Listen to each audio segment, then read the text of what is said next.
দুইটি কথা বলবো।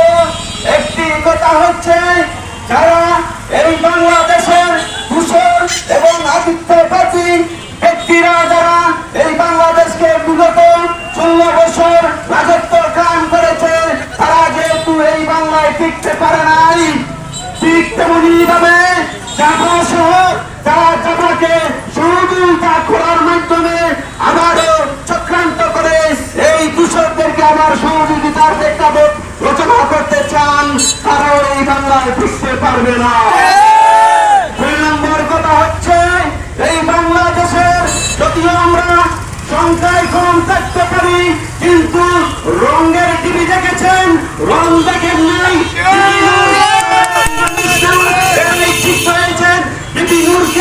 এই বাংলাদেশ থেকে উদ্ধার করতে পারবে না, কখনো পারবে না।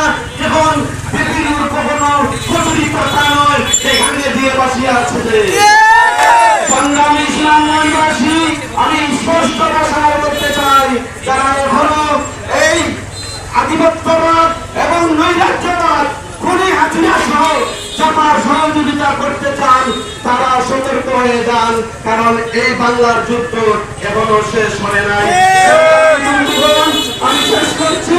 আমি শেষ করছি আগামী দিনে যদি কর্মসূচি আছে রক্ত দেওয়ার জন্য, জীবন দেওয়ার জন্য, অবশ্যই আমরা সুনামগঞ্জের জমিনটাকে সবাই প্রস্তুত থাকবো ইনশাআল্লাহ।